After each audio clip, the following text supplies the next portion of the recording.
Myer has come to the rescue of fashion labels David Laurence and Marcs 2 months after the company which owned them collapsed. Grappling with the invasion of international brands and with sagging sales, analysts say Myer had to act to stop $10 million in sales walking out the door. However, the employment outlook for staff at David Laurence and Marcs doesn't look good because Myer won't be taking over the leases of more than 50 existing stores. Here's Andrew Robertson. I was delighted and impressed. So impressed, I bought the company. It was a line made famous nearly 40 years ago by Remington owner Victor Kiam. But it's a strategy Myer has followed today to try to shore up its position in the competitive world of fashion. The choice set is lose David Laurence and Marcs, then they lose that revenue with no apparent substitute in those particular sectors.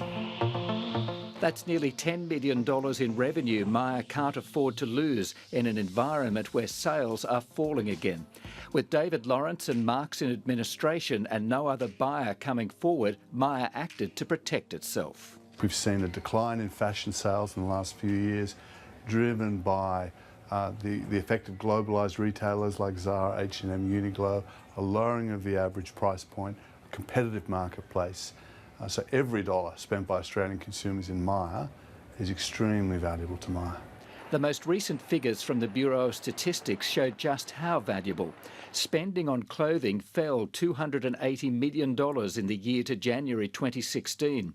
At the same time, foreigners like Zara, Uniqlo, H&M and Amazon grew their revenue by $159 million. To get people to spend is getting tougher, and Myer needs the right products like its high street fashion labels David Laurence and Marcs, something Myer boss Richard Umbers articulated when he appeared on The Business last year. The offer that we've got needs to resonate with them, and if we get that right and we have the customer coming back to our stores after maybe a decade, coming back for the first time, we want to wow them. We want them to stay with us and stay with us for the future. David Laurence and Marcs' sales were around $100 million a year, and they employed around 1,200 staff in their 200 stores and smaller outlets in Australia and New Zealand. For most of those people, the future isn't looking bright. Myer is buying the merchandise and intellectual property and not the stores. At best, Myer is likely to keep open several strong performing stores of the Marcs and David Laurence brands, largely to maintain some sort of brand prominence in the wider retail sector, but it's still likely that the majority of Marcs and David Laurence stores will close. Hovering in the background is Myer's new biggest shareholder, Solomon Lew, a man who sells many of his own fashion labels through Myer. IBIS World's Andrew Ladowski doubts Mr. Lew would have any concerns with today's announcement. Whether or not there was an ulterior motive in terms of performing some sort of defensive action against Solomon Lew's acquisition, I think it's still too early to say, and it's unclear. The big loser from Myer's purchase of David Laurence and Marcs will be arch-rival David Jones.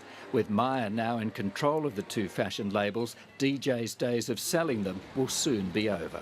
Hi, my name is Brian Walker, CEO and founder of Retail Doctor Group. Retailing today is about changing faster than your competitors. Contact us on retaildoctor.com.au to see how the leaders do it.